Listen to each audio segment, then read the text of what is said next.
Hello my shining stars, welcome back to the galaxy of electrical engineering. So from today onwards we are going to start the series of previous year gate questions. So I would like to start with power system.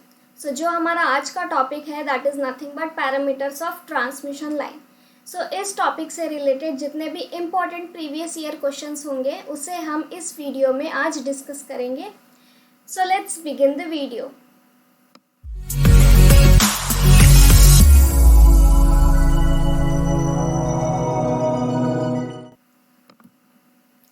So our first question is, a three-phase overhead transmission line has its conductor horizontally spaced with spacing between adjacent conductors equals to D. If now the conductors of the line are rearranged to form an equilateral triangle of sides equals to D, then the options are average capacitance and inductance will increase, average capacitance will increases and inductance will increase, average capacitance will increase and inductance will decrease, and last one is surge impedance loading of the line increases. So these are the option. So सबसे पहले इस question में क्या बोला गया है, इस question में बोला गया है कि जो कंडक्टर से ओवरहेड ट्रांसमिशन के जो कंडक्टर से पहले तो उसे हॉरिजॉन्टली प्लेस्ड किया गया है. ठीक है. सो हॉरिजॉन्टली प्लेस्ड करने के बाद इसमें कुछ रीअरेंजमेंट किए गए हैं. सो जो रीअरेंजमेंट किए गए हैं that is nothing but equilateral triangle के फॉर्म में इन कंडक्टर्स को रीअरेंज किया गया है. और जो साइड का डिस्टेंस है, हर एक कंडक्टर के बीच में जो डिस्टेंस होगा that is going to be D only.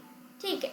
सो सबसे पहले तो हम यहाँ डायग्राम ड्रॉ कर लेते हैं फॉर हॉरिजॉन्टली स्पेस्ड, और उसके बाद में हम उसे रीअरेंज करेंगे इन इक्विलैटरल ट्रायंगल. ठीक है. सो अगर हॉरिजॉन्टली स्पेस्ड कंडक्टर होंगे, so here we have three conductors जो कि हॉरिजॉन्टली प्लेस्ड किए गए हैं, और इनके बीच का कितना डिस्टेंस है, इनके बीच का डिस्टेंस है d. So d is the distance between each conductor, और इन दोनों के बीच में कितना डिस्टेंस होगा, it is going to be 2d. ठीक है. So this is our case one. Case one क्या है, case one is horizontally placed किए गए हैं कंडक्टर्स को, और अगर यही कंडक्टर हमने रीअरेंज कर लिया इक्विलैटरल ट्रायंगल के फॉर्म में जिसका साइड होगा d, so how it is going to look like, so it's going to look like this. और इनके बीच में कितना डिस्टेंस है, इनके बीच में भी डिस्टेंस है d. इनके बीच में भी डिस्टेंस है d, और इन दोनों के बीच में भी कितना डिस्टेंस है, it's nothing but d only. ठीक है. सो सबसे पहले हम हॉरिजॉन्टली के लिए फाइंड आउट करेंगे एवरेज कैपेसिटेंस और इंडक्टेंस का वैल्यू, एंड सिमिलरली हम इक्विलैटरल ट्रायंगल में जो रीअरेंज किया गया है उसके लिए भी हम फाइंड आउट करेंगे एवरेज कैपेसिटेंस और इंडक्टेंस. फिर हम इन दोनों का कंपैरिजन करेंगे, and after that we can be able to choose which is correct option. So सबसे पहले तो हमें फाइंड आउट करना है GMD एंड GMR. ठीक है. क्यों, क्योंकि एवरेज कैपेसिटेंस और इंडक्टेंस के फॉर्मूला में GMD और GMR ये इम्पॉर्टेंट टर्म्स है. ठीक है. सो L, सबसे पहले तो हम L फाइंड आउट करेंगे. ठीक है. सो L, फिर उसके बाद में हम C फाइंड आउट करेंगे. So for horizontally spaced conductor geometric mean distance क्या होने वाला है, GMD. So GMD for horizontally spaced conductor. So GMD का मतलब क्या होता है, GMD is nothing but distance between to conductor. यहाँ आप देख सकते हो distance between two conductors of different phases. ये अगर फेज 1 होगा, ये फेज 2 और ये फेज 3 होगा, सो दो फेज के बीच में जितना भी डिस्टेंस होगा that is going to be GMD, जो कि डिफरेंट करंट कैरी कर रहे होंगे, डिफरेंट फेज करंट कैरी कर रहे होंगे. ठीक है. सो GMD का वैल्यू क्या होने वाला है वो हमें अभी फाइंड आउट करना है. सो GMD हमें बिटवीन D12 फाइंड आउट करना है, उसके बाद में D23 फाइंड आउट करना है डिस्टेंस, और फिर उसके बाद में D13 फाइंड आउट करना है. ठीक है. जब आपको ये तीनों भी डिस्टेंस मिल गए then you can be able to find geometric mean distance. So इस फॉर्मूला में हम सब्स्टिट्यूट करेंगे D12, D23 and D13 under root 3। सो जब आपको इन डिस्टेंस के वैल्यूज पता चल जाएंगे तो आप इस फॉर्मूला में सब्स्टिट्यूट कर सकते हो। सो D12, सो कंडक्टर 1 और कंडक्टर 2 के बीच में कितना डिस्टेंस है? कंडक्टर 1 और कंडक्टर 2 के बीच में वी हैव डिस्टेंस D। ठीक है, so I will write here D12 is D। Conductor 2 और कंडक्टर 3 के बीच में कितना डिस्टेंस है? It's nothing but D as well, so it's D। Conductor 1 और कंडक्टर 3 के बीच में कितना डिस्टेंस है? इट्स 2D, सो मैं यहाँ 2D लिखूंगी। ठीक है, सो जब हम इसे सॉल्व करेंगे तो सॉल्व करने के बाद जो आपको आंसर मिलेगा that is going to be 1.26D। So GMD value for horizontally space conductor is this one. GMD का वैल्यू हमें मिल गया है for horizontally space. Now what we have to do, हम अभी इक्विलैटरल ट्रायंगल के लिए जो हमने प्लेस्ड किया है इक्विलैटरल के फॉर्म में, so now we are going to find GMD for this one. So हम कैसे फाइंड आउट करेंगे? सो कंडक्टर 1 और 2 के बीच में डिस्टेंस, कंडक्टर 2 और 3 के बीच में डिस्टेंस एंड कंडक्टर 1 और 3 के बीच में डिस्टेंस। ठीक है, so it's going to be conductor 1, this is conductor 2 and this is conductor 3। So यहाँ हम GMD का वैल्यू फाइंड आउट करेंगे for equilateral spacing, sorry for equilateral arrangement. So यहाँ मैं लिख लेती हूँ E। ठीक है, क्योंकि इक्विलैटरल में इसे अरेंज किया गया है, सो दैट्स वाई E। इसका फॉर्मूला क्या होने वाला है? It's going to be D12 into D23 और उसके बाद में D13 अंडर रूट 3। सो D12 का कितना डिस्टेंस है? D1 और 2 के बीच में वी हैव डिस्टेंस D। ठीक है, सो D1 और 2 के बीच में we have distance D। D2 और 3 के बीच में we have distance D as well. और फिर से D13 के बीच में कितना डिस्टेंस है? D13 के बीच में वी हैव डिस्टेंस D। सो जब आप इसे सॉल्व करेंगे तो GMD का वैल्यू क्या निकल के आएगा? GMD का वैल्यू आपको मिल जाएगा सिंपली D ओनली, राइट। सो आप दोनों GMDs में कंपेयर कीजिए, कौन सा GMD आपको ज़्यादा दिख रहा है? क्या ये horizontally spaced arrangement to GMD का वैल्यू ज़्यादा है या फिर इक्विलैटरल अरेंजमेंट का वैल्यू ज़्यादा है? So from comparison GMD for horizontal is equals to 1.26D and GMD for equilateral is equals to D. So this is more and this is less.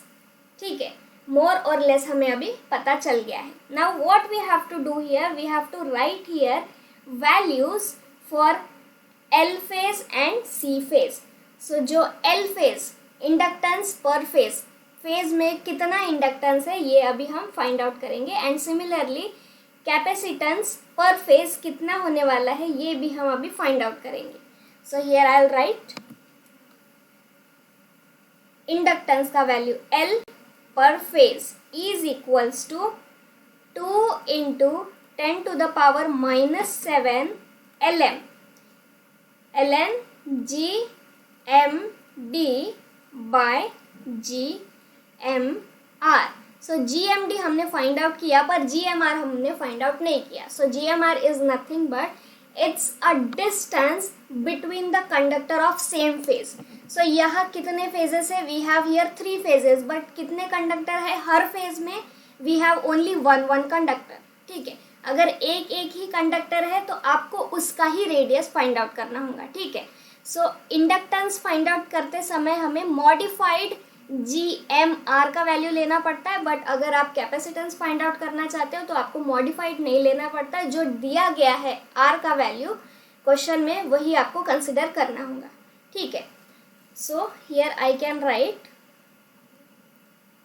Ji M R, ठीक है, G M R value for horizontally spaced and G M R का value for equilateral arrangement. So horizontally space के लिए हमारा कितना radius दिया गया है, रेडियस तो कुछ भी दिया नहीं गया है, so you can take only R, ठीक है। अगर आर रेडियस होगा कंडक्टर का, बट हमें मॉडिफाइड रेडियस लेना होगा, हमें मॉडिफाइड जी एम आर का वैल्यू लेना होगा, so that's why I can write here R dash. So R dash का वैल्यू क्या होगा, 0.7788 इंटू आर। सो जो भी रेडियस देके होगा आप उसे 0.7788 से मल्टीप्लाई करोगे तो आपको मॉडिफाइड जी एम आर का वैल्यू मिल जाएगा, ठीक है। और इसके बाद में G M R for equilateral will also be same, because यहाँ कोई भी बंडल कंडक्टर्स नहीं है, that's why it's only R dash. So आप ध्यान में रखिए कि ये जो modified G M R value हम लेते हैं ये only for calculation of inductance, inductance के लिए ही आपको मॉडिफाइड फॉर्म लेना है। अगर आप कैपेसिटेंस फाइंड आउट करना चाहते हो, सो कैपेसिटेंस फाइंड आउट करते समय आपको मॉडिफाइड फॉर्म नहीं लेना है, बल्कि आपको सिंपली आर ही लेना होगा। This is for capacitance calculation, ठीक है। सो इतना समझ में आया होगा आपको। Now we are going to find here L phase. So सबसे पहले हम किसके लिए फाइंड आउट करेंगे, हम हॉरिजॉन्टली के लिए फाइंड आउट करेंगे, फिर उसके बाद में इक्विलैटरल अरेंजमेंट के लिए फाइंड आउट करेंगे, ठीक है। सो हॉरिजॉन्टली के लिए if I have to substitute here value, so L per phase for horizontal, ठीक है, for horizontal is equals to 2 into 10 to the power of -7 ln। GMD का वैल्यू कितना आया है हॉरिजॉन्टल का, it's nothing but 1.26 D। So 1.26 D divided by R dash. Similarly, here I'll write L phase value for equilateral, ठीक है, for equilateral arrangement is equals to 2 into 10 to the power -7 ln D divided by R dash. So R dash तो same हो गया। So जो values में changes है that is going to be GMD। So GMD के ही values में आपको changes दिख रहे हैं, ठीक है। So this one and this one, so इन दोनों में सबसे ज़्यादा वैल्यू किसका है, सबसे ज़्यादा वैल्यू हॉरिजॉन्टल के GMD का वैल्यू है। From here you can see this one and this one, it is 1.26 time more. अगर आप हॉरिजॉन्टल और इक्विलैटरल में कंपेयर करोगे तो यहाँ 1.26 टाइम्स मोर वैल्यू आपको मिल रहा है। That means this is more, if this is more this is going to be more compare to L phase for equilateral arrangement. So इन दोनों को जब आप कंपेयर करोगे ना, जो भी रफली अगर आपने डी का और आर डैश का वैल्यू कुछ भी ले लिया तो आपको L per phase, L phase का वैल्यू हॉरिजॉन्टल के लिए ज़्यादा मिलेगा as compare to equilateral arrangement, ठीक है। So here I'll write that L phase for horizontal is more than L phase for equilateral, ठीक है। Similarly I am going to write here for capacitance, ठीक है, हम यहाँ capacitance के लिए भी लिखेंगे। So C phase for horizontally spacing is equals to, इसका फॉर्मूला क्या होने वाला है, 2 pi epsilon naught by ln GMD by GMR। यहाँ आपको मॉडिफाइड फॉर्म नहीं लेना है GMR में, ठीक है, आपको यहाँ मॉडिफाइड फॉर्म कंसीडर नहीं करना है। You have to only consider simply जो भी उसका रेडियस होगा उसे ही आपको कंसिडर करना होगा, ठीक है। So here I am going to substitute value of GMD and GMR। So मैं इसे यहाँ रब कर लेती हूँ ताकि मैं लिख सकूं. सो here I can right GMD का वैल्यू क्या निकला है for horizontal, it's nothing but 1.26 D and R. Similarly, if I have to write here for equilateral arrangement, so C phase for equilateral arrangement is equals to 2 pi epsilon naught ln D by R. क्योंकि GMD का value कितना है for equilateral is nothing but D only, right. So मैंने यहाँ D लिख लिया. सो अगर denominator का वैल्यू ज़्यादा होगा, ठीक है, अगर डिनोमिनेटर का वैल्यू ज़्यादा होगा, जब आप इसे कैलकुलेट करोगे तो इसका वैल्यू ज़्यादा निकलेगा, ठीक है. If denominator value is more then this is going to be less. If this is going to be less, this is going to be more. So इन दोनों के कंपैरिजन से आपको पता चलता है कि कैपेसिटेंस जो इक्विलैटरल अरेंजमेंट होगा उसका कैपेसिटेंस ज़्यादा होने वाला है as compare to horizontal arrangement. So I would like to write here that CPH equilateral is greater than CPH for horizontal spacing, for horizontal arrangement. ठीक है. सो इन दोनों में से आपको पता चल गया. नाउ इन ऑप्शंस जो भी दिया गया है, चलिए देखते हैं. So average capacitance and inductance will increase. So दोनों भी इंक्रीज नहीं होने वाले, एक इंक्रीज होगा और दूसरा डिक्रीज होगा. सो इंक्रीज कौन सा होने वाला है?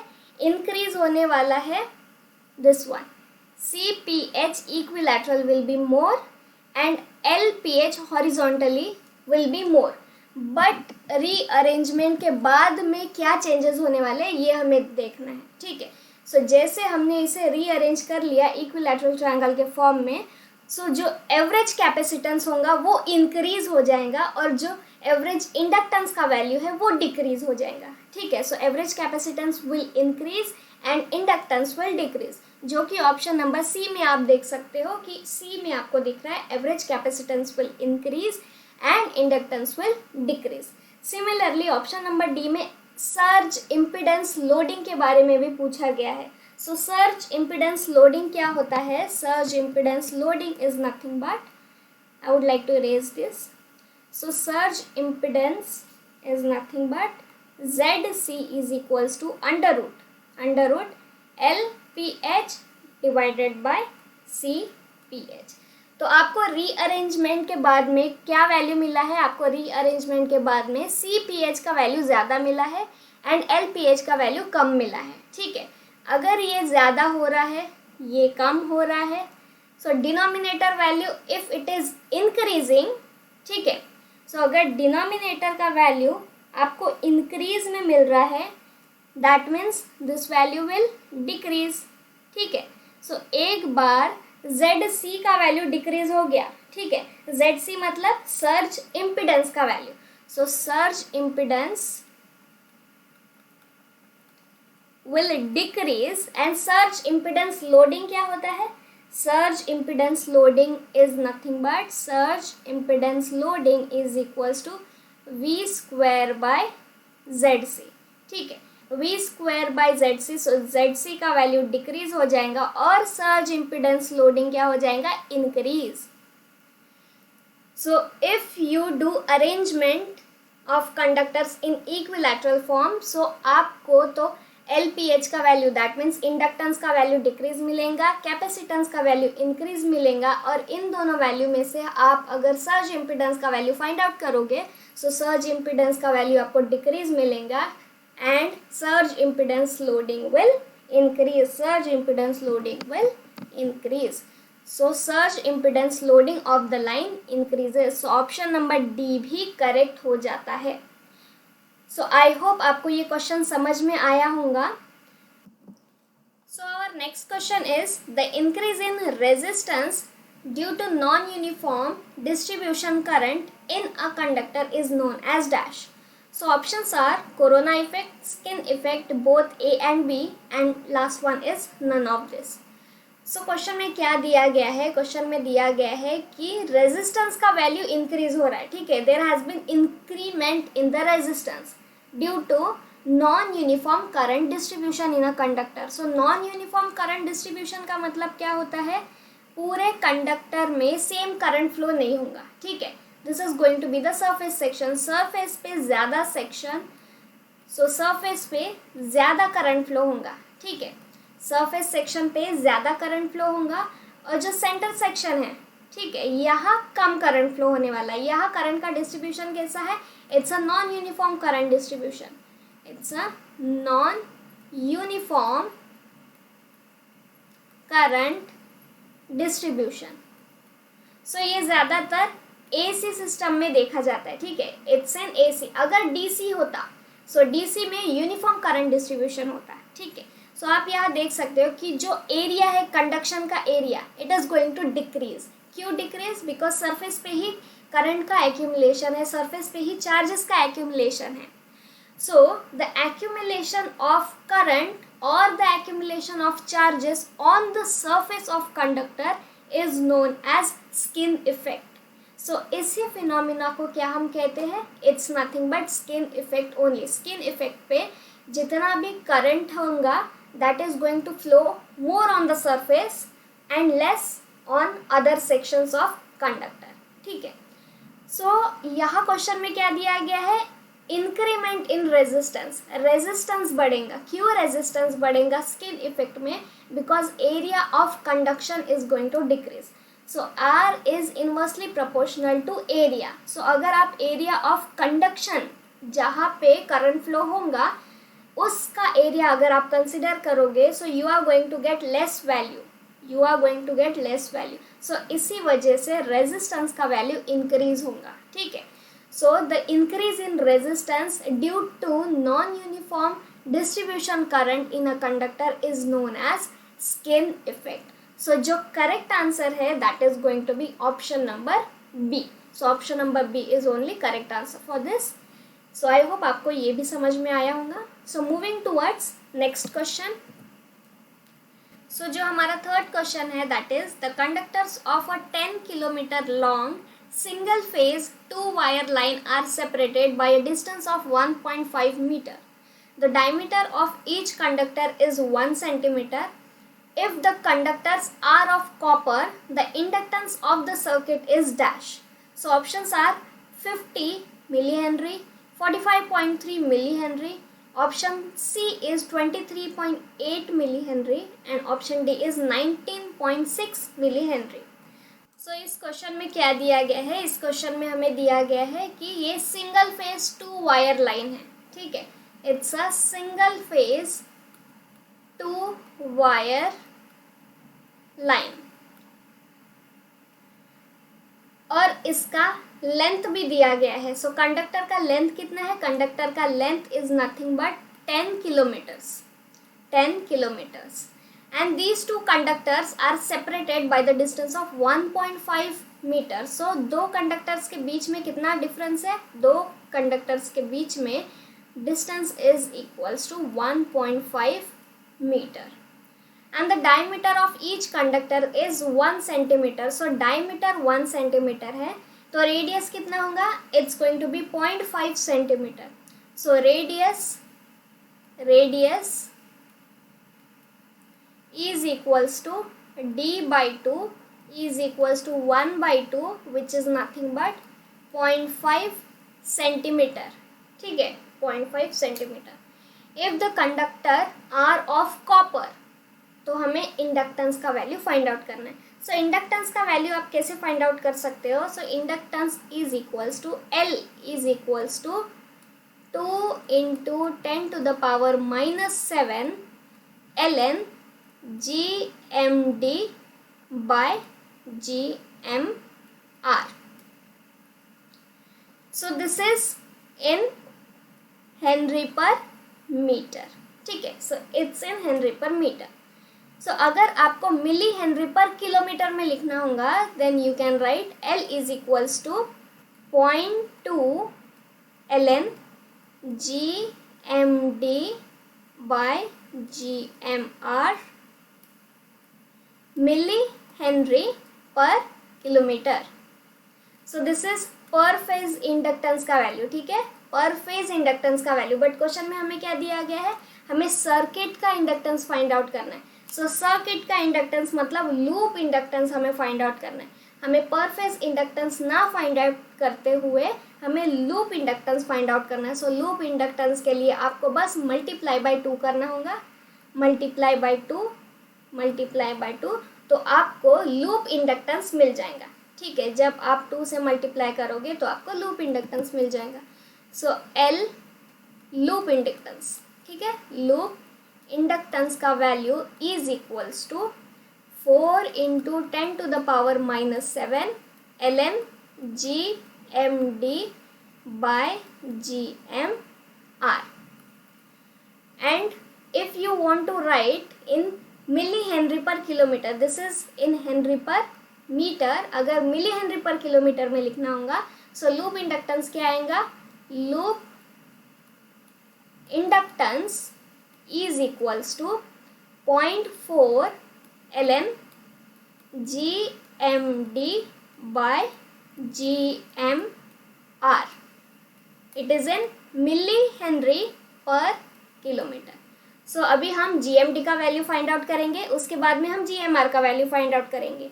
सो GMD और GMR का वैल्यू हम इस फॉर्मूला में सब्स्टिट्यूट करेंगे। In this formula you can consider this as equation number 1। So इस इक्वेशन नंबर 1 में हम सब्स्टिट्यूट करेंगे ताकि आपको सर्किट का इंडक्टेंस का वैल्यू मिल सके, ठीक है। सो GMD का वैल्यू क्या है, देयर आर 2 कंडक्टर्स और इन दोनों कंडक्टर्स के बीच का डिस्टेंस कितना है, इट्स नथिंग बट 1.5 मीटर, ठीक है। So it's nothing but 1.5 metre.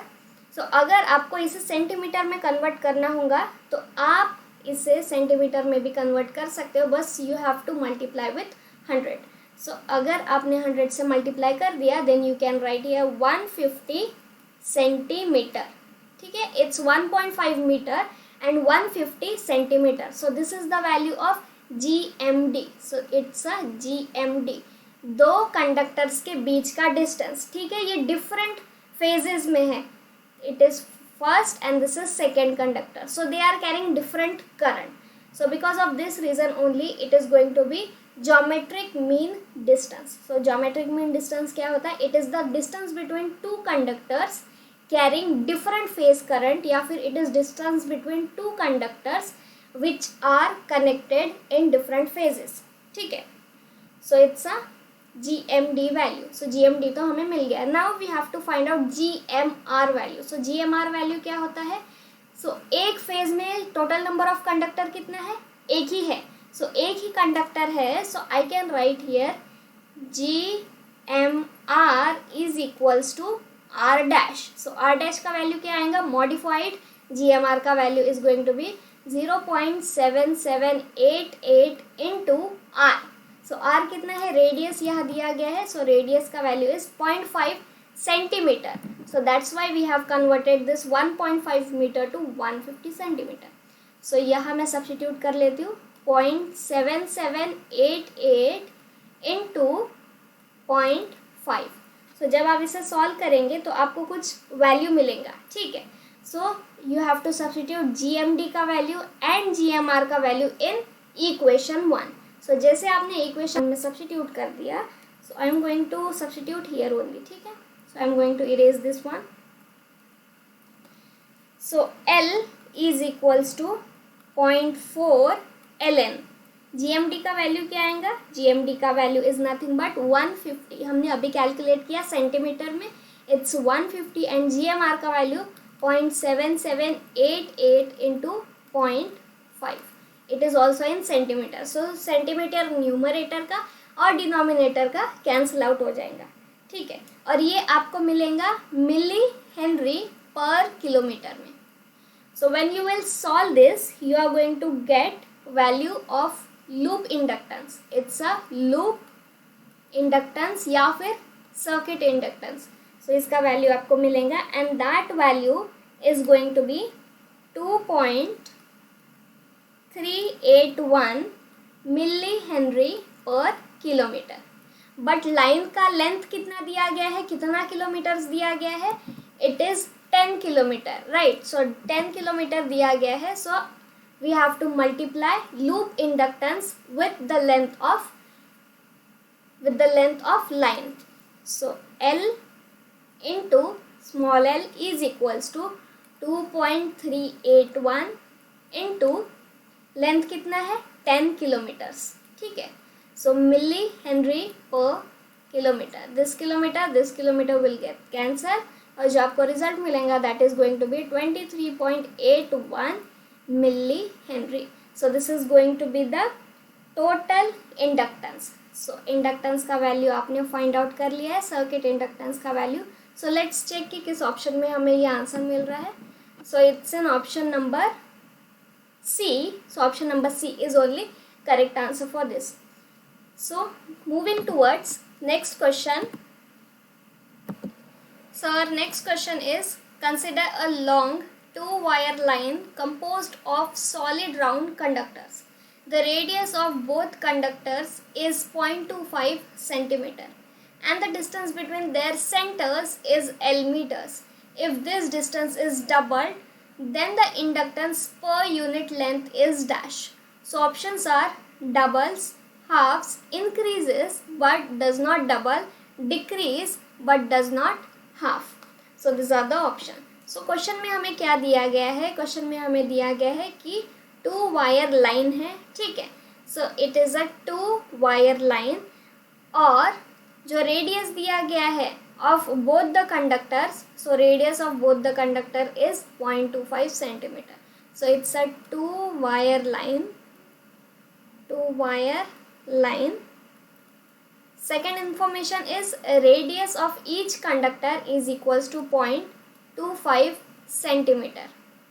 Third information is distance between their center is L meter. So distance कितना दिया गया है, distance is equals to L meters.